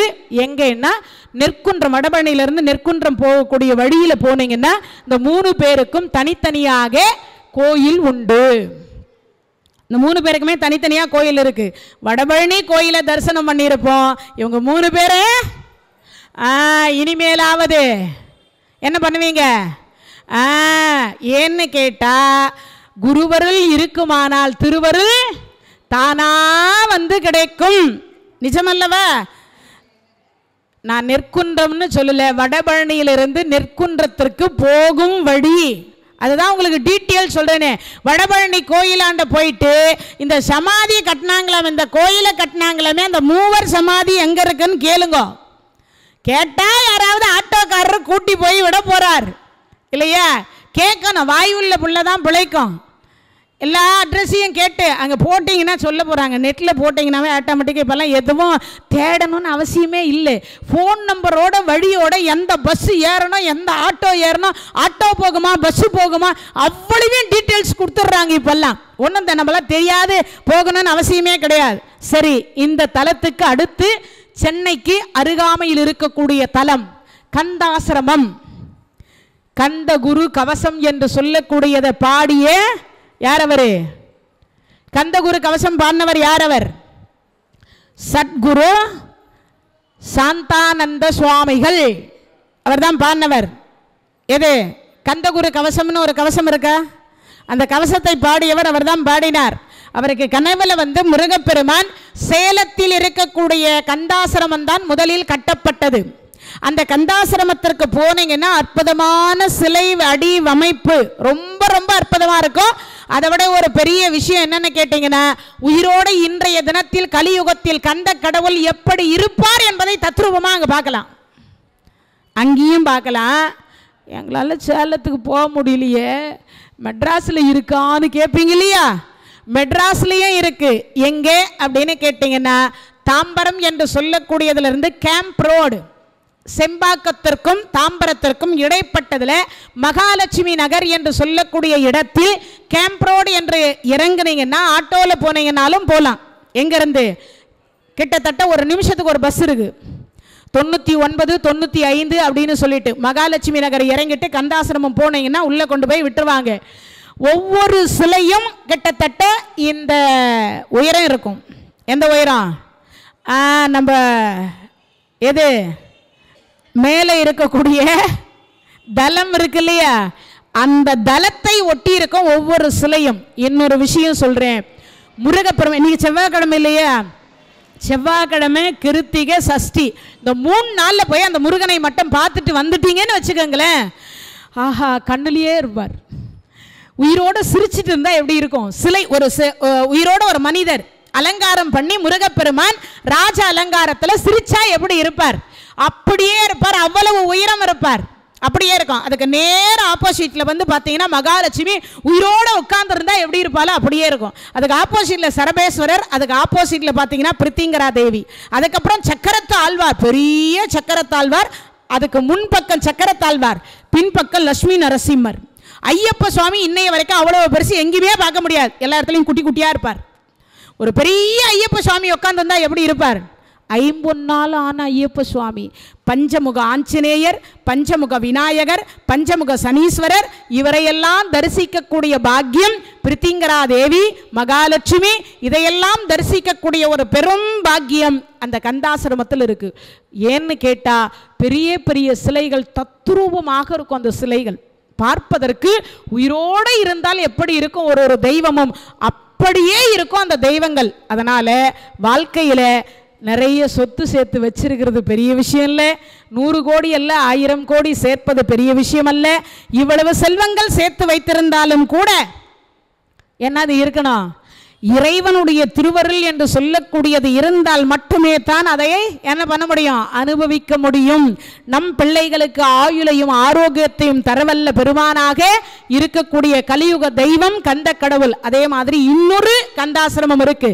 ஏன்னா நம்ம ஐயா பேசும் பொழுது ரவி ஐயாவும் இவரும் சொன்னாங்க, நாங்கள் இந்த 2 கந்தாசிரமம் பார்த்துட்டு இன்னொரு கந்தாசிரமம் எங்கே இருக்கு, திருவண்ணாமலை தலத்தில் இருக்கின்றது கந்தாசிரமம். திருவண்ணாமலை தலத்தில் இந்த கந்தாசிரமம் கிடையாது, அந்த கந்தாசிரமம் வேற. இது ரெண்டும் சர்க்குரு சாந்தானந்த சுவாமிகள் அப்படின்னு சொல்லக்கூடிய கந்தகுரு கவசம் பாடியவர் கட்டியது. இது ரெண்டுமே அந்த கவசம் தான் அங்கே சேலத்தில் தான் முதல்ல அவர் கட்டினார். இங்கே அவருடைய சீடர்களாக இருக்கக்கூடியவர்கள் சென்னையில் வேணுன்றதுக்காக சென்னையிலையும் ஒன்று நமக்கு கட்டி கொடுத்துருக்குறாங்க. ரெண்டுமே அற்புதமான தலங்கள், எல்லாரையும் தரிசனம் பண்ணலாம் அந்த இடத்துல. இன்னொன்று என்னன்னு கேட்டீங்கன்னா, திருவண்ணாமலை தலத்தில் ஒரு கந்தாசிரமம் இருக்கின்றது. அங்குதான் ரமண மகரிஷி என்று சொல்லக்கூடியவர் 7 ஆண்டு காலம் உட்கார்ந்து தியானம் செய்து பூஜை செய்த இடம் அந்த கந்தாசிரமம். திருவண்ணாமலையில் போயிட்டு கந்தாசிரமத்திற்கு போகணும்னு கேட்டிங்கன்னா கிட்டத்தட்ட கொஞ்சம் மலை மேலே ஏறி தான் போகணும், ஆட்டோ கிட்டெல்லாம் கிடையாது.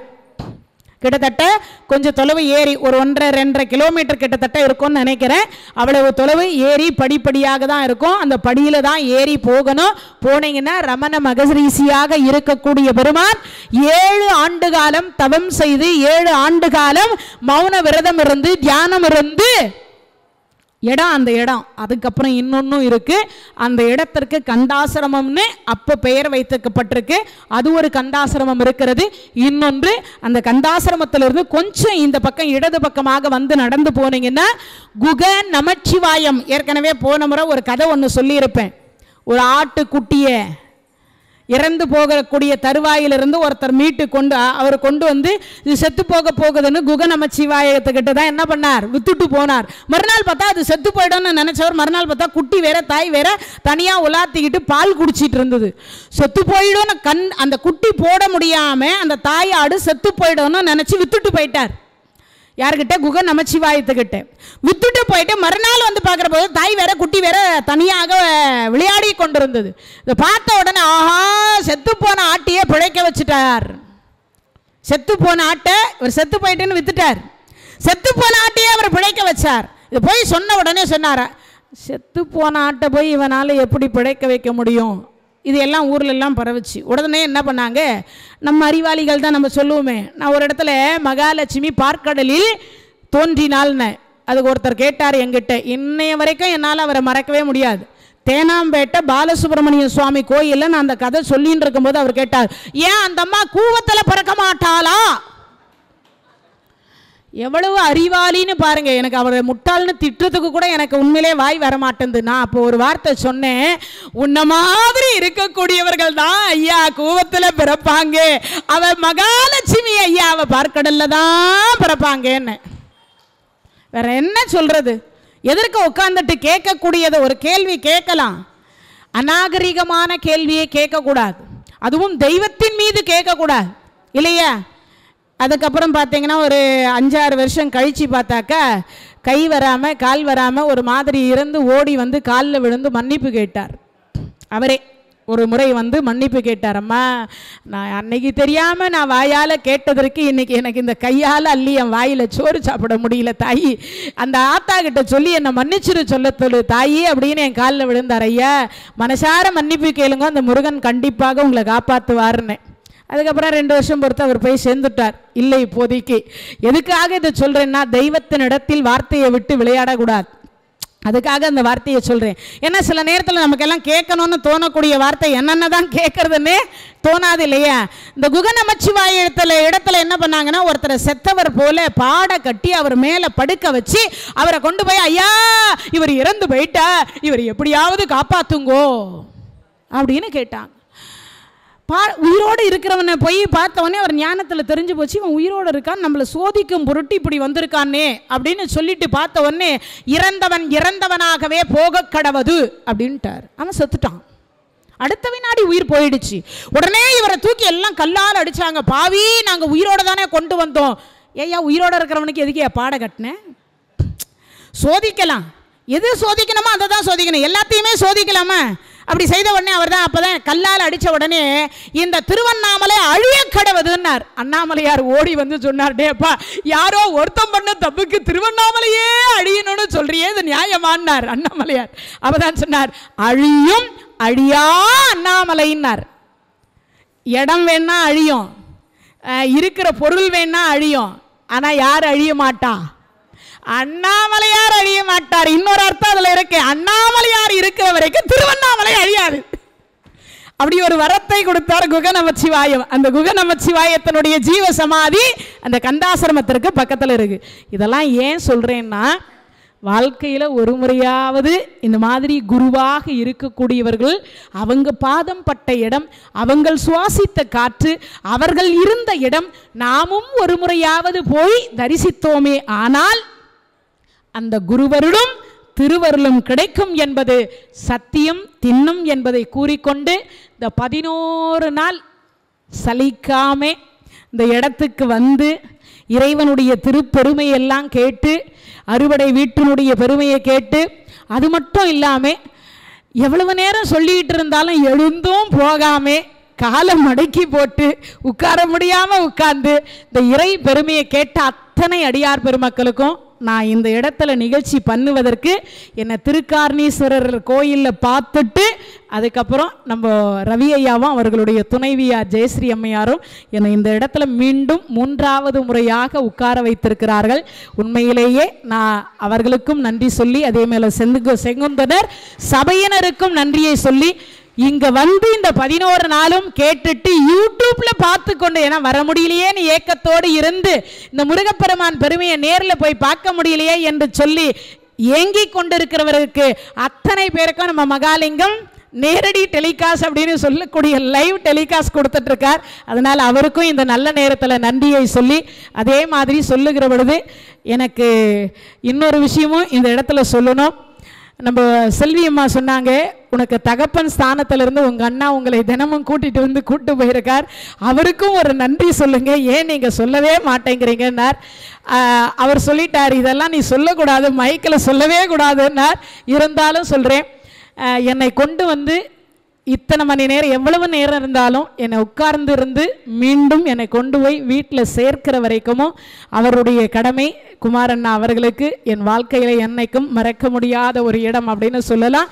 அவர்களுக்கும் இந்த நேரத்தில், ஏன்னா அவர்களும் அவர்களுடைய குடும்பங்களும் அவர்களுடைய பிள்ளைகளும் நலமாக இருக்கணும்னு நானும் இந்த முருகப்பெருமான இடத்துல பிரார்த்தித்துக் கொள்கிறேன். அதே போல இந்த 11 நாளும் பொருளுதவி, நிதி உதவி, உடல் ஒத்துழைப்பு, அபிஷேகம், அலங்காரம், உபயதாரர்கள் இது எல்லாம் செய்த அத்தனை அடியார் பெருமக்களுக்கும் கலையாத கல்வியும் குறையாத வயதுமோர் கபடு வாராத நட்பும் கன்றாத வளமையும் குன்றாத இளமையும் கழு பிணி இயலாத உடலும் சலியாத மனமும் அன்பகலாத மனைவியும் தவறாத சந்தானமும் தாளாத கீர்த்தியும் மாறாத வார்த்தையும் தடைகள் வாராத கொடையும் தொலையாத நிதியும் கோணாத கோலும் ஒரு துன்பமில்லாத வாழ்வும் துய்யனின் பாதத்தில் அன்பும் உதவி பெரிய தொண்டரோடு கூட்டு கண்டாய் அலையாளி அரிதுயிலும் ஆயனது தங்கையே ஆதிக்கடவூரின் வாழ்வே அமுதீசர் ஒரு பாகம் அகலாத சுகவாணியே அருள்வாமியே அபிராமியே இந்த 16 வகையான செல்வம் கிடைத்து இறைவனுடைய திருவருள் நோயற்ற வாழ்வே குறைவற்ற செல்வம். ஏன்னா கலியுகத்தில் அதிகமாக நோயைத்தான் தருவாராம். அதனால் அந்த நோயில்லாத வாழ்க்கையே தர வேண்டும் என்று சொல்லி நானும் பிரார்த்தித்து கொண்டு மீண்டும் நல்லதொரு சந்தர்ப்பத்தில் உங்கள் அத்தனை பேரையும் சந்திப்பேன் என்று கூறி மீண்டும் நல்ல தலைப்பில் நம்ம சந்திப்போம் அப்படின்னு சொல்லி எனக்கு பிரியறதுக்கு மனசே இல்லை. எப்படி போச்சு 11 நாளுன்னு தெரியல. இருந்தாலும் நேரம் அந்த 1.5 மணி நேரம் உட்காரும்போது தான் தெரியும். ஆனால் அந்த 1.5 மணி நேரம் எப்படி போகுதுன்றதே தெரியாமல் ஒவ்வொரு நாளும் போச்சு, சலிப்பில்லாமல் போனது. அதனால் உங்கள் ஆதரவுக்கு மீண்டும் ஒரு முறை நன்றி கலந்த வணக்கத்தை சொல்லிக்கொண்டு, குருவாய் அருவாய் உலதாய் இலதாய் மறுவாய் மலராய் மணியாய் ஒளியாய் கருவாய் உயிராய் கதியாய் விதியாய் குருவாய் வருவாய் அருள்வாய் குகனே பெண்ணாடுடைய சிவனே போற்றி எந்நாட்டவர்க்கும் இறைவா போற்றி வெற்றிவேல் முருகனுக்கு அரோகரம். ஓம் சரவணபவ